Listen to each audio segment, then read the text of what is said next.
like I said, practicing isn't always on the instrument. Listening is such a big practice. Just listening. Just listening. I may have said it before on the episode, I can't remember. But sometimes I like to listen to a song 20, 30 times before I even try to play it.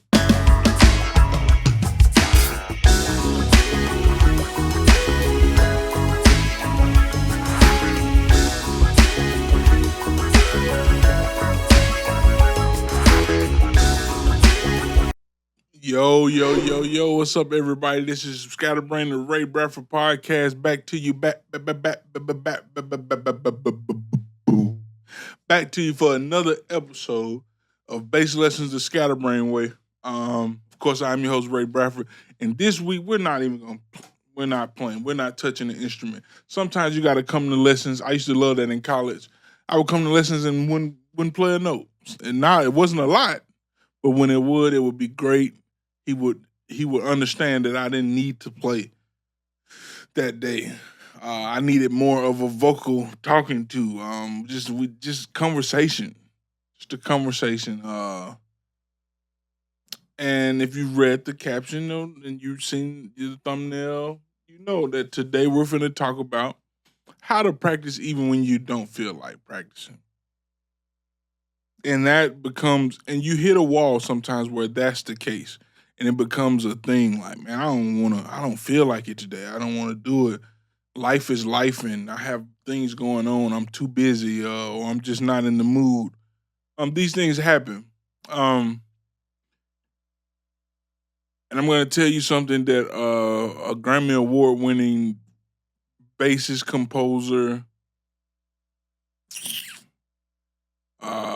everything. He's done it all in the music industry. Michael Lee, he told me when I took a bass lesson from him one time, he said, man, practicing and transcribing isn't always sitting down and actually putting your hand on the instrument.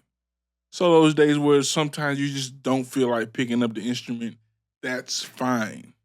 Don't make that a don't make that a norm. Don't make it a norm or a normal thing or a reoccurring thing. But it's days where that won't happen. Maybe a week where that won't happen. A month where that won't happen. Maybe months at a time. Sometimes it happens like that. Outside of your gigs or whatever, you won't touch your instrument.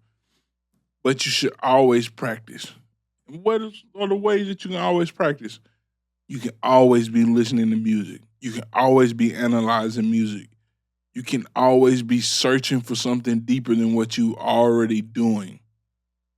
For me, a lot of times that's when I'm riding or something. I'm listening to stuff that maybe I've listened to 1,000 times, but now I'm listening for something that I haven't heard in the record.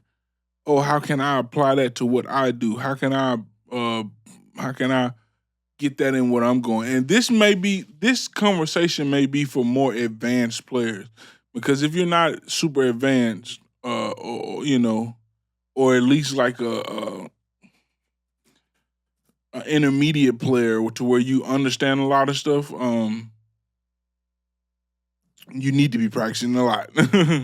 But for those people who've put in enough time already, sometimes you just listen to something. You can listen to it 100 times, and before you know it, it just soaks into your plan. But that's a form of practicing. Listening is the biggest thing. Another form of practicing is going to talk to older musicians who have stories. Stories. That's practicing. That's practicing. They have stories. They have bandstand stories, stories of great musicians, stories of just history, music history, jazz history, pop music history, R&B music history, funk history. Those guys that's a form of practicing rock music history because they'll inspire you. They'll put something in you that inspires you, makes to make you want to go get on the instrument. Um, like I said, practicing isn't always on the instrument. Listening is such a big practice. Just listening. Just listening. I may have said it before on the episode, I can't remember. But sometimes I like to listen to a song 20, 30 times before I even try to play it. Listen to it 20, 30 times. That way, by the time I do pick up the instrument, I've heard it so much that I kind of can make my way around it, and I just gotta clean up. Uh, and practice on things that challenge you. Say you. I've been doing this, and I still want to play, but so I need some practice stuff that be honest with yourself and practice stuff that you really feel like you can get.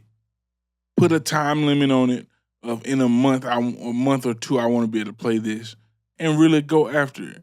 Like I know right now with my ability, it would be kind of hard to play a Michael Brecker solo on bass. But if I sat down for 3 months and that's all I worked on, I could pull that off. I could pull it off. I could pull it off if I sat down for 3 months straight and tried it. You know, so sometimes you have to do that with yourself. Find something that's going to really push you, challenge you, and go after it. Give yourself a time limit and go after it. Uh, that will push you to practice.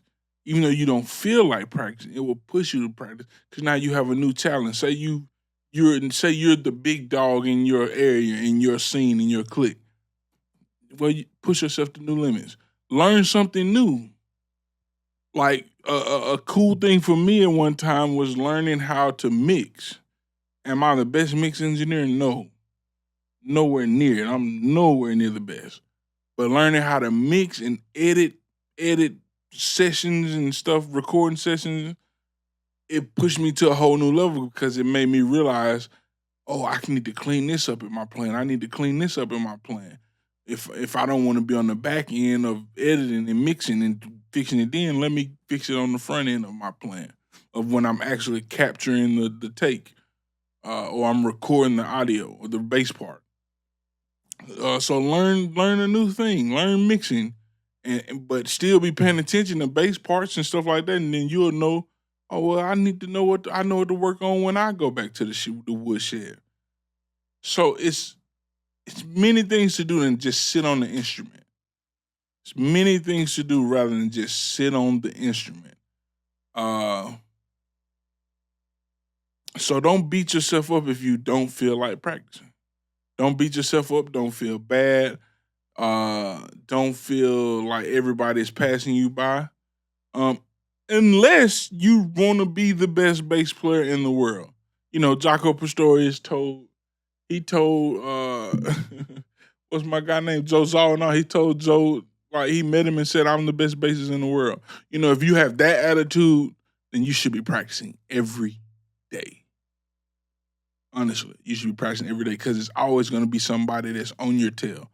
Um, but you know, if you just want to be a great player, and work and do creative work and be in the studio and sessions and stuff like that, sometimes you may not feel like being on the instrument every day, and that's fine. Sometimes you have to take time off. You have to, or you know, if your technique isn't right, you get carpal tunnel and get all type of stuff. So you just have to take time off. But don't stay away from the instrument forever.